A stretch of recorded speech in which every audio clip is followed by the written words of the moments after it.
Hello, guitar teachers and students. Welcome back. So, I've been debating for a while about what I'm going to teach on this channel, if anything.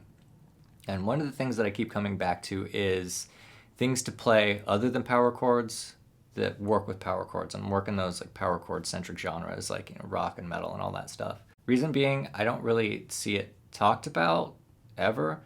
I was in school for guitar for a very long time. This is like a fraction of the guitar books that I own. I spend countless hours on YouTube, and I've never really come across anybody else talking about it. At the same time, if you're a songwriter or rhythm guitarist, like how important are chords to what you do? It's almost a silly question, right? Like, of course, if I had more chords that I could play, I would, maybe make decisions that I wouldn't otherwise, and I would write things that I wouldn't otherwise. So to that end, yeah, let's learn some new chords. Let's open up some possibilities. Let's see, if you can take some of this and apply it to what you're doing.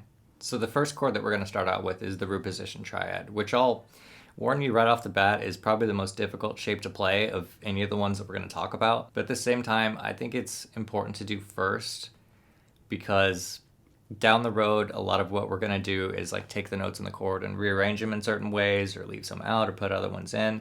And the root position triad has a really good way of just laying out all the basic information in a very sequential and easy to understand format. So when you're trying to do those other more technical things, you can always come back to this root position triad and say, okay, here are the notes I need. Now let's do the other thing with them. All right, so before I show you root position triads, let's look at what a power chord is. So if I'm going to play an A power chord, that would be the notes A and E. So for instance, if I were going to play the A here on the 5th fret of the low E string, and I was going to play the E here on the 7th fret of the A string, and then you can either play the octave A up here on the 7th fret of the D string or not, but either way, the notes that we're dealing with are A and E. When you play them together, they sound like that. So with the root position triad, what you're going to do is you're going to add a C between the A and the E. And the way to remember that really easily is it's an every other letter kind of thing. So if I have an A, I'm not going to have a B, I am going to have a C, and I'm not going to have a D, but I am going to have an E. So let's say that one more time. To spell the root position triad, you want every other letter. So if I start with an A, I'm going to skip B, but I do want a C, and I'm going to skip D, but I do want an E. And all that together will give you a root position triad. And this particular one is an A minor. If I wanted a major one, what I would do is I would sharp the C. So I would sharp that second note, come up to a C sharp. That'll be on the 4th fret of the A string. And then it'll sound like that. So that's major. This is minor. This is appropriate for birthdays. This is appropriate for funerals. So let's take a look at that over a chord progression.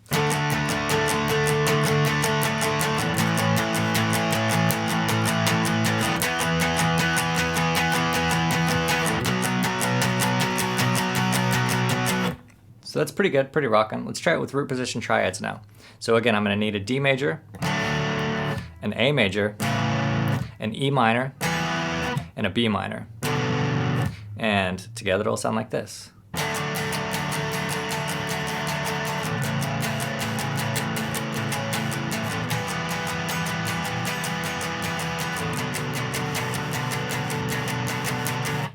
So that's pretty cool too.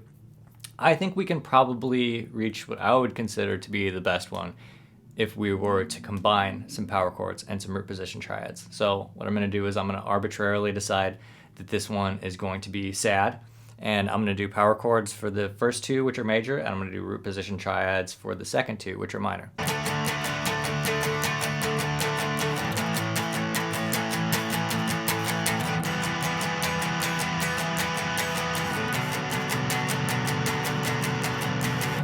Yeah, I like that one the best.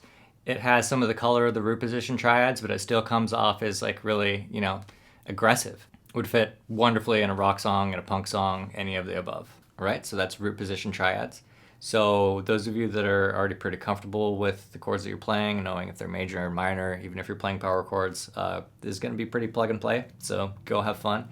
For those of you that maybe aren't as comfortable, or maybe you're a teacher, you have a student that you're trying to convey this information to, I do have a link to some cheat sheets down in the description that'll lay out root position triads for a few various keys. The main thing that's going to help you retain this as a player and really start to integrate it into the things that you do is I would pick like 5 to 7 songs and then look up the chords online because it'll tell you if they're major or minor. If they're dominant, they're still major.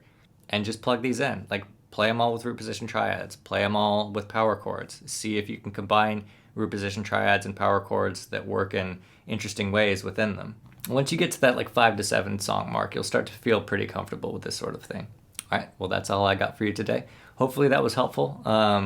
Not sure when the next video will be out, but hopefully soon. All right, see you later.